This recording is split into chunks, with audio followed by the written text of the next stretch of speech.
حضرت عثمان غنی رضی اللہ تعالی عنہ اسلام قبول کرنے سے پہلے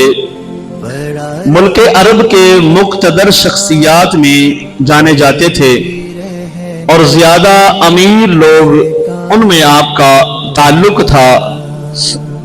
دولت مند تھے اور آپ کے مال و دولت ہونے کی وجہ سے ایک عرب کے لوگوں میں ممتاز شخصیت تھی۔ مال و دولت والے لوگوں میں آپ کا شمار ہوتا، اور آپ نے جب اسلام قبول کیا تو آپ کی عمر اس وقت 34 سال کی عمر تھی جب آپ نے اسلام قبول کیا۔ تو آپ کے جو دوست سیدنا ابو بکر صدیق رضی اللہ تعالی عنہ وہ حضور علیہ السلام کے بھی دوست ہیں اور عثمان غنی رضی اللہ تعالیٰ عنہ کے بھی دوست ہیں۔ تو ابو بکر صدیق رضی اللہ تعالیٰ عنہ نے عثمان غنی رضی اللہ تعالیٰ عنہ سے کہا کہ اے عثمان، تو نے بڑے بڑے شہروں کا سفر کیا، بادشاہوں کے درباروں میں بھی گیا، آج تجھے میں رسول اللہ صلی اللہ علیہ وسلم کا دربار میں لے جاتا ہوں، آج تجھے ایسے دربار میں پیش کرتا ہوں کہ تو نے دنیا کا کوئی دربار ایسا دیکھا نہیں ہوگا۔ بڑے بڑے دستور دیکھے ہوں گے آپ نے، بڑے بڑے دستور دیکھے ہوں گے، لیکن ایسے بادشاہت اور اس کا دستور اور ان کے جو کچہری ہے آپ نے آج تک نہیں دیکھا ہوگا۔ چنانچہ سیدنا عثمان غنی رضی اللہ تعالیٰ عنہ کو لے کر ابو بکر صدیق رضی اللہ تعالیٰ عنہ محبوب علیہ السلام کی بارگاہ میں پہنچے ہیں۔ تو جب محبوب علیہ السلام کے چہرہ انور کو دیکھا، محبوب کے ودھا کے مکھڑے کو دیکھا ہے تو دیکھتے ہی رہ گئے اور دیکھ کر بول اٹھے اور محبوب علیہ السلام کے لائے ہوئے اس دین پر عمل کیا اور کلمہ پڑھ کر مسلمان ہو جاتے ہیں۔ بات آپ کے چچا کو پتہ چلتی ہے تو آپ کے چچا نے روکنا چاہا، کہا کہ آپ کے چچا کا نام حکم بن عاص ہے، منع کیا کہ تو نے محمد کا کلمہ پڑھ لیا ہے،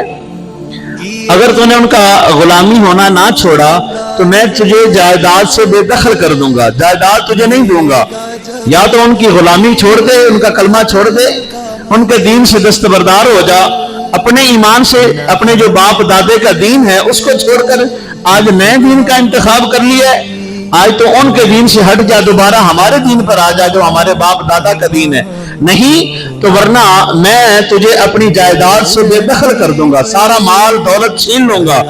تو آپ نے فرمایا کہ جب حضور علیہ السلام کا مکھڑا دیکھا ہے، پہلے بات اور تھی، اب مجھے کسی مال دولت کی ضرورت نہیں رہی ہے، چچا تجھے مال و دولت تجھے مبارک ہو، میں جو آج جس ہستی کا چہرہ دیکھ کر آ رہا ہوں وہ ایسا چہرہ ہے کہ جس کو دیکھتے ہی بندے کو سکون ملتا ہے۔ کی محمد سے وفا تو نے تو ہم تیرے ہیں، یہ جہاں چیز ہے کیا لوح قلم تیری ہیں۔ جس نے بھی رسول اللہ صلی اللہ علیہ وسلم سے محبت کی ہے، محبوب کی محبت کا جام پیا ہے، محبوب کی محبت کو دل میں بسایا ہے، پھر کائنات کی بڑی سے بڑی شے بھی آ جائے، پھر کائنات کی جو مرضی قیمتی سے قیمتی شے بھی آ جائے، وہ اس کی نظروں میں جچ نہیں سکتی جس کی نظروں میں چہرہ ودھا چڑھ گیا ہو۔ جو چہرہ ودھا کو دیکھ لے پھر دنیا کی کوئی شے اس کو وہاں غلامی سے ہٹا نہیں سکتی ہے۔ چاچا نے کہا میں تجھے تکلیفیں دوں گا، پریشان کروں گا، مال و دولت بھی چھین لوں گا، تجھے قید کر لوں گا، سزائیں دوں گا،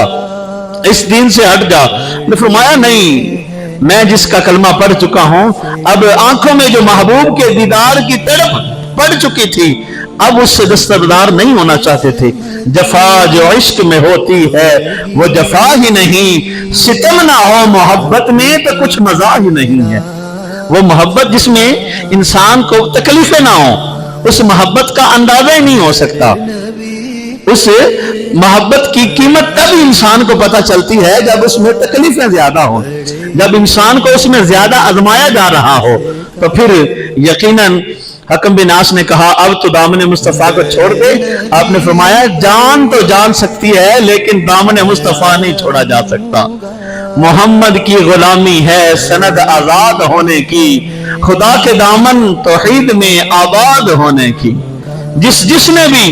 رسول اللہ صلی اللہ علیہ وسلم کا چہرہ دیکھا ہے پھر وہ اپنی جان تو گوا چکا ہے، کلمہ نہیں چھوڑا اس نے، محبوب کی غلامی کا پٹا جو اس نے اپنے گلے میں ڈالا وہ نہیں چھوڑا۔ جس نے بھی رسول اللہ صلی اللہ علیہ وسلم کی غلامی اختیار کی ہے پھر وہ اس سے آزاد نہیں ہوا۔ جس نے بھی محبوب کا چہرہ دیکھا ہے